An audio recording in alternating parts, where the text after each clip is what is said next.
Yo, this is the best advice I got for pilots at all levels. That's always ask for help at every stage. Now that seems simple, but a whole lot of us, we don't really do that. We like to ask for help with things that are real easy, like how to get money for school, where to find scholarships, what's the best way to land a plane, do I really gotta be a CFI? But when it comes to like the real stuff, we don't wanna ask those questions.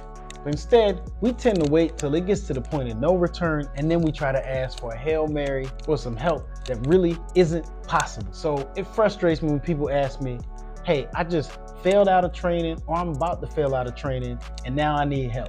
Now, I might help you, but the thing is, you put me in a situation where I can't really do nothing for you. And then when I ask, well, who have you been talking to? Who have you been talking to throughout the process? And I get crickets.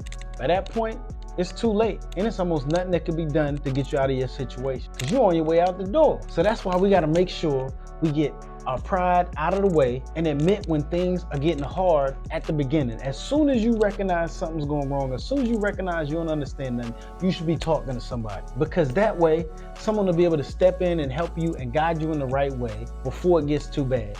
It's way easier that way, and there's usually an easy way to get you on the right track, to get you back on track so you got no issue. But if you wait, it's gonna be 10 times harder to try to fix it. And we see what happens when we try to get people back into training, find people to get them back a different job, as opposed to just working on what we need to keep you where you at and keep you on track. Remember this, you know less of a person, no less worthy just because you struggle a little bit or because you need help. Not doing well in a step does not mean that you ain't working hard. And it don't mean you ain't built for this. It just means you gotta get some help to get you on the right track. So personally, I failed check rides, struggling in certain parts of training. I had problems with captains that I've flown with, but I kept my people informed through the whole process to help me through it. So here's some examples of times that you gotta make sure you reach out. If you gotta redo a ride, if you fail a stage check, if you fail a check ride, if you get a negative probationary report before you get to an 88 ride or 89 ride, or if you get to 88 or 89, or if the FAA tells you to call a phone number. Remember,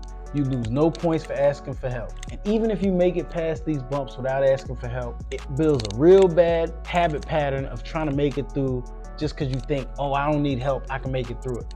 But why? That's why you got the whole network. That's why you got people on your side. That's why we all here, to help you get through it, to help us get through it. We ain't meant to try to get through it by ourselves. And that goes to like my most fundamental piece of advice, which is always get a mentor, always have a team, because you ain't meant to do this by yourself. So fly safe, don't do this alone, period. KT out.